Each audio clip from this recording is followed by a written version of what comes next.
Lyca production சுபாஷ் கரன் மற்றும் red Jain movies தயாரிப்பில் உலக நாயகன் கமல்ஹாசன் நடிப்பில் பிரம்மாண்ட இயக்குனர் சங்கர் இயக்கத்தில் உருவாகியுள்ள இந்தியன் 2 வரும் ஜூலை 12 முதல் உலகமெங்கும் உங்கள் அபிமான திரையரங்குகளில். திரு நெடுஞ்செழியன் 2994 தொடக்க மற்றும் நடுநிலை பள்ளிகளில் 4500 தலைமை ஆசிரியர் பணியிடங்கள் காலியா இருக்கு. தியாகராஜன் சார் நீதிமன்ற உத்தரவுனால அது தேக்கம் அடைஞ்சிருக்குன்னு. ஆனால் அவங்க தகுதி தேர்வை எதிர்கொண்டு அதன் மூலமாக அந்த காலி பணியிடங்களில் போய் செய்கிறதுல அவங்களுக்கு என்ன சிக்கல் இருக்க முடியும் தலைமை ஆசிரியர்களுக்கு?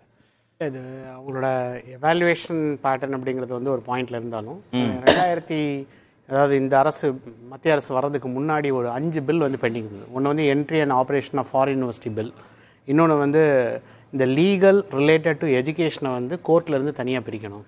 அதுக்கு ஒரு எஜுகேஷன் பர்சன் ஒருத்தரும் நல்ல எமினன்ட் பர்சனும் ப்ளஸ் ஒரு ஜட்ஜும் கூட இருந்து ஜாயிண்ட்டாக தான் இதுக்கு ஏன்னா இப்போ ஒரு கோர்ட்டில் போய் அது ஆர்டர் ஆகி அது வர்றதுக்குள்ளே அது ரொம்ப டிலே ஆகுது ஜென்ரல் கேசஸோடு வரும்போது.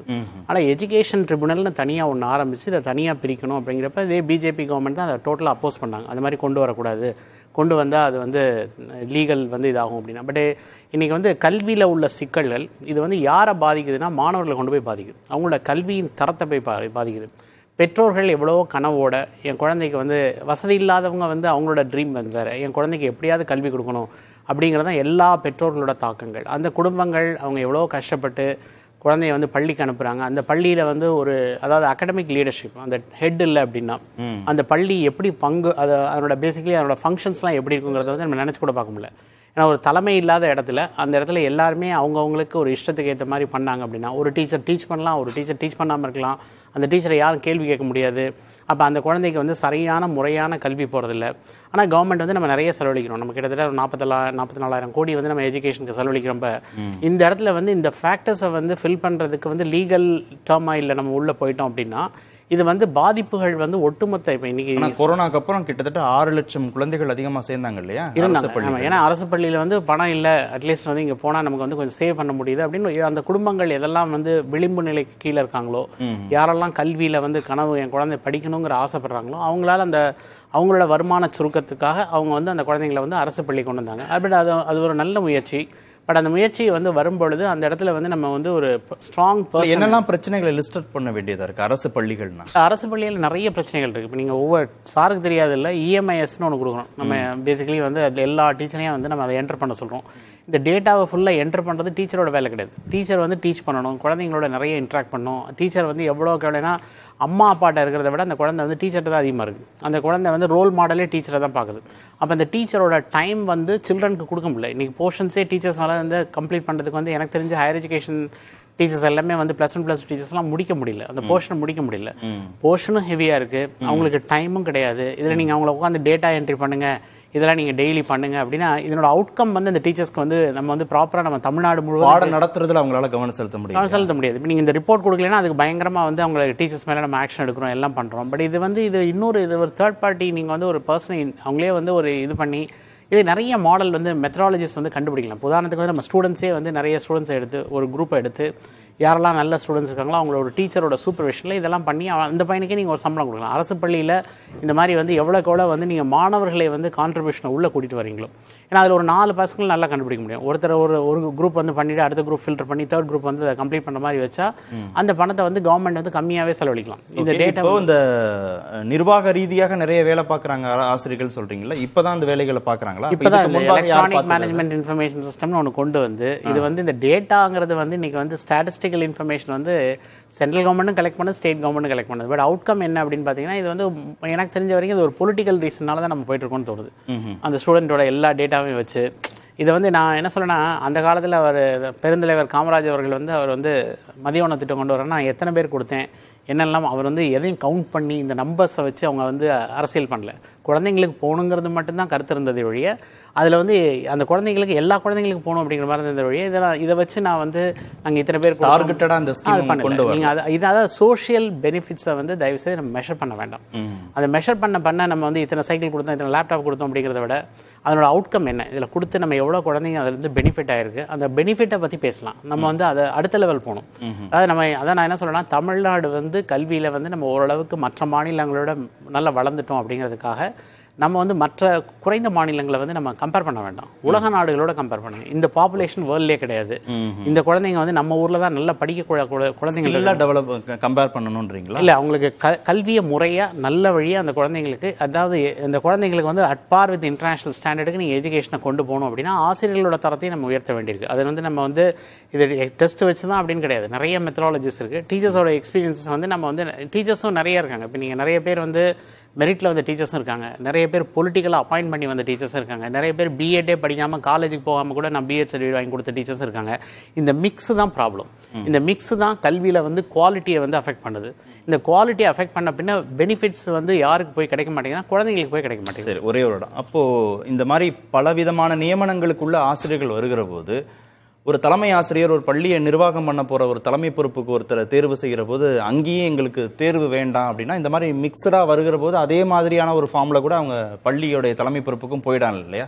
அங்கே ஒரு செக்ஸ் அண்ட் பேலன்சஸே வேணான்றீங்களா?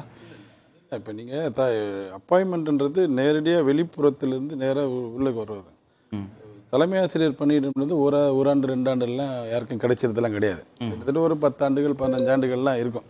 இந்த 10 ஆண்டு 15 ஆண்டுகள் கழித்து தான் தலைமை ஆசிரியர் வரப்போகிறார். ஒரு படியாக உள்ளே வந்ததற்கு பிறகு அவருக்கு கொடுக்கக்கூடிய பயிற்சிகள், அவர் களத்தில் அவர் எடுக்கிற அந்த எக்ஸ்பீரியன்ஸ் இருக்குல்ல, அதெல்லாமே போதும். ஒரு இதுக்கும் தேர்வு வச்சுட்டு இருந்தால் அது எப்போ முடியறது? இப்போ இதெல்லாம் டெட்டெல்லாம் முடிச்சா இன்னும் 2 ஆண்டுகள் 9000 தலைமை ஆசிரியர் பணியிடம் காலி. ஆசிரியர் தேர்வு வாரியம் மூலமா மட்டும்தானே சார் நெடுஞ்செழியன் சார் உள்ள வராங்க ஆசிரியர்கள். நீங்க பலவிதமான முன்னாடி அதாவது ஒவ்வொரு கவர்மெண்ட்டும் மாறும்போது இந்த மெத்தடாலஜி மாறுது, ரெக்ரூட்மெண்ட் ப்ராசஸ் வந்து மாறுது. இவங்க கொண்டு வர சிஸ்டம்ஸ் வந்து அதான் நான் என்ன சொல்றேன்னா கல்வியும் அரசியலும் தனியாக பிரிச்சிடணும். அதாவது நீங்கள் எப்படி வந்து இதில் குறுக்கீடே இருக்கக்கூடாது. இது வந்து அடுத்த ஜென்ரேஷனுக்கு நம்ம இன்வெஸ்ட் பண்ணுறது. ஒரு கட்சிங்கிறது ஒரு 5 ஆண்டுகளோ 10 ஆண்டுகளோ வந்து அவங்க ஆட்சி புரிஞ்சுட்டு அது மாறிடுவாங்க. பட் இதில் வந்து நீங்கள் சிஸ்டத்தை எவ்வளோக்கு எவ்வளோ நீங்கள் டச் பண்ணுறீங்களோ அவ்வளோக்கு எவ்வளோ அதனோட கான்சிக்வன்சஸ் வந்து வேறு மாதிரி இருக்கும். இன்றைக்கி வந்து இப்போ நம்ம நிறைய நாங்கள் கவர்மெண்ட் ஸ்கூல் டீச்சர்ஸ்ட்டை கேட்டால் அந்த டீச்சர்ஸ் வந்து ஸ்டூடெண்ட்ஸை கண்ட்ரோல் பண்ண முடியல. ஏன்னா ஸ்டூடெண்ட்ஸோட ஆட்டிடியூட் வந்து லேசாக சொன்னாலே அந்த குழந்தைங்க வந்து ரொம்ப ரியாக்ஷன் வர மாதிரி இருக்குது. டீச்சர் அவனை கண்டிக்கிறதா கண்டிக்கக்கூடாதா அப்படிங்கிற அந்த ஒரு தெரியல. அவங்களே ஒரு கன்ஃபியூஷன், அப்போ அப்படியே விட்டுடலாம் அப்படிங்கிறாங்க. அப்போ இதுக்கு என்கேஜ்மெண்ட் என்ன, இதுக்கு நம்ம என்ன வழியில் நம்ம கரெக்ட் பண்ணணும் அப்படிங்கிறது வந்து கான்ஸ்டண்ட்டாக வந்து, அதாவது நம்ம என்ன பண்ண மறுக்கிறோம் இல்லை வந்து நம்ம பண்ணுறது இல்லை அப்படின்னா, இந்த தமிழ்நாட்டில் எவ்வளோ பள்ளிகளில் ஏதோ ஒரு விஷயங்கள் நல்ல விஷயங்கள் நடந்துகிட்ருக்கு. அந்த பெஸ்ட் ப்ராக்டிசஸை எடுத்து நம்ம எப்படியெல்லாம் வந்து இதை, அதாவது வித்தின் த டீச்சர் குரூப்பில் இந்த கம்யூனிட்டிக்குள்ளே ஒரு நல்ல ஹெல்த்தியர் இன்ட்ராக்ஷனோ பெஸ்ட் ப்ராக்டிசஸை எப்படி ஷேர் பண்ணுமோ அது வந்து நடக்கிறது இல்லை. அது ஒரு ப்ராப்ளம் இருந்து அரசுகிட்ட இருந்து அது ஸ்ப்ரெட் ஆகுறது இல்லையா? இல்லை, அது வந்து நீங்கள் அது அந்த மாதிரி இல்லை. இப்போ நிறைய டீச்சர்ஸ் வந்து நீங்கள் வந்து நிறைய பள்ளிகளில் சிறந்த ஆசிரியர்கள் இருக்காங்க. அந்த ஆசிரியர்கள் அவங்க குழந்தைங்களை வந்து வேறு மாதிரி ஒரு ஹேண்டில் பண்ணுறாங்க. பட் எகைன் இது வந்து சோஷியோ எக்கனாமிக். இப்போ நீங்கள் நார்த் மெட்ராஸை கொண்டு போய் நான் வந்து இன்னொரு ஊரோட கம்பேர் பண்ண முடியாது. அந்த ஒவ்வொரு அந்த செக்டார் ஓரியன்டேஷனில் உள்ள எக்ஸ்பீரியன்ஸஸை வந்து இதுக்கு முன்னாடி காலங்காலமாக இருந்த பிரின்சிபல், ரிட்டையர்ட் ஆனவர், வாடவர், அவங்க எல்லாத்தையும் நம்ம என்னென்ன எக்ஸ்பீரியன்ஸை எடுத்துகிட்டு அதை எப்படி ஷேர் பண்ணி ஏதோ ஒரு மாற்றங்கள் ஏதோ ஒரு இடத்துல நடந்திருக்க வாய்ப்புகள் உண்டு. அது நம்ம மாற்றங்களே நடக்காது அப்படிங்கிறத நம்ம சொல்ல முடியாது. அந்த இம்பார்ட்டன்ட் ஃபேக்டர்ஸ் என்னங்கிறத நம்ம ஐடென்டிஃபை பண்ணி அதை எல்லாருக்கும் டிசமினேட் பண்ணுறோம். அந்த அரசுக்குன்னு ஒரு விஷன் இருக்கும்ல, அரசு தமிழ்நாடு பள்ளி கல்வித்துறைக்குன்னு ஒரு விஷயம். நம்ம வந்து கல்வி எப்படி கொண்டு போய் நம்ம வந்து கல்வியை எப்படி பார்க்குறோம்னா நம்ம என்ரோல்மெண்ட்டில் பார்க்குறோம், பாஸ் பர்சன்டேஜில் பார்க்கணும். இது மட்டும் கல்வியோட முக்கியமான தகுதிகள் கிடையாது. கல்வியோட முக்கியமான ஒரு பங்கு என்ன அப்படின்னா, உலகத்தில் எந்த மூலைக்கு சென்றாலும் எந்த ஒரு சவால்கள் வந்தாலும் தான் பெற்ற கல்வியின் வாயிலாக எவ்வாறு எதிர்கொண்டு வெற்றி காண்பதுங்கிற தன்னம்பிக்கை கொடுக்குறதான். நீங்கள் சொல்லித்தர கல்வியை வந்து அவன் லைஃப்பில் பின்னாடி வந்து ப்ராக்டிக்கலாக பண்ண போகிறதில்ல. பட் இது ஒரு சிஸ்டமேட்டிக்காக அவனை வந்து ஒரு ப்ராசஸ்க்குள்ளே கொண்டு வருது. அந்த குழந்தைய வந்து இதெல்லாம் புரிய வைக்குது. அப்போ வெளியே வரும்போது மற்ற விஷயங்கள் எளிதாக புரியறதுக்கு அந்த குழந்தைக்கு வாய்ப்புகளை தான் நம்ம அந்த ஃபவுண்டேஷனை கிரியேட் பண்ணுறோம். அப்போ இந்த இடத்துல வந்து இன்றைக்கி மாறி வரும் சூழலுக்கு ஏற்றவாறு நம்ம கல்வியை வந்து மாற்ற வேண்டிய காலத்தின் கட்டாயத்தில் இருக்கும். இப்போ நீங்கள் வந்து இப்போ நீங்கள் நம்ம கம்ப்யூட்டர் சயின்ஸ் எடுத்தீங்கன்னா நம்ம இப்போ படிக்கிற அரசு பள்ளிகளும் அதுக்கு ஏற்ற மாதிரி தகவமைச்சுக்கணும். இப்போ நீங்கள் வந்து இப்போ நீங்கள் உலக நாடுகளோட போட்டிடுங்கன்னு சொல்கிறேன். நீங்கள் வந்து உங்களோட போட்டிட்டு உங்களோட நம்ம நல்லா இருக்கும் இந்தியாவில் மற்ற மாநிலங்களோட போட்டிட்டு நம்ம வந்து கீழே போயிட வேண்டாம். நம்ம வந்து இன்னும் உலகத்தில் எந்த நாடுகளில் என்ன பெஸ்ட் ப்ராக்டிஸ் நடக்குது, அங்கே உள்ள டீச்சர்ஸ்லாம் எப்படி வந்து ட்ரெயின் பண்ணுறாங்க, குழந்தைங்களுக்கு என்ன சொல்லித்தராங்க, பியாண்ட் அகடமிக்ஸ் பாடங்கள் தவிர இந்த குழந்தைங்களுக்கு வந்து டெக்னாலஜிஸ் எப்படி கொண்டு வராங்க, அவங்களுக்கு ஹைஜீனை எப்படி கொடுக்குறாங்க. ஏன்னா இன்றைக்கி வந்து நீங்கள் நம்ம ஈஸியாக 5 வந்து குழந்தைங்களுக்கு வந்து நம்ம ஈஸியாக சொல்லிக் கொடுத்துலாம், அது 50 விளையாது. அது நமக்கு வந்து அதனால் இந்த குழந்தைங்கள நம்ம இப்போ சின்ன வயசுலேருந்தே ஹைஜீன்னா என்ன, கிளீன்லினஸ்னால் என்ன, ஒருத்தங்களை ரெஸ்பெக்ட் பண்ணுறதுனா இதெல்லாமே பள்ளியில் தான் நடக்கும். குறைந்தபட்சம் இந்தியாவில் இருக்கிற மற்ற மாநிலங்களோடு இருக்கக்கூடிய கல்வி தரத்தை விடவாது நம்ம மேலே இருக்குமா? இருக்கும். பட் இருந்தாலும் இப்போ நீங்கள் வந்து அது நமக்கு சாட்டிஸ்ஃபைங் ஃபேக்டரே கிடையாது. இன்றைக்கி வந்து இந்த பாப்புலேஷன் வேர்ல்ட்லேயே கிடையாது. அதனால் நம்ம தான் எஜுகேட்டட் பாப்புலேஷன். அது ஒரு அட்லீஸ்ட் நம்ம ஒரு எல்லா சோஷியல் ரிஃபார்ம்ஸ்லேருந்து கல்வியில் நம்ம வந்து மற்ற மாநிலங்களை விட நம்ம நல்லாவே முன்னெடுத்திருக்கோம். நம்ம பின்னாடி எத்தனையோ நாடுகள் இருக்குது. நீங்கள் இந்த ஏன்னா இந்த உலகத்திலேயே எந்த நாட்டுக்கும் இப்படி ஒரு வாய்ப்புகள் வந்ததில்லை. நம்மளோட நம்மளோட மீடியன் ஏஜுங்கிறது 28.6. மற்ற சைனாலாம் 38.4 மேலே போயிடுச்சு. அமெரிக்காலாம் 45க்கு மேலே போயிடுச்சு.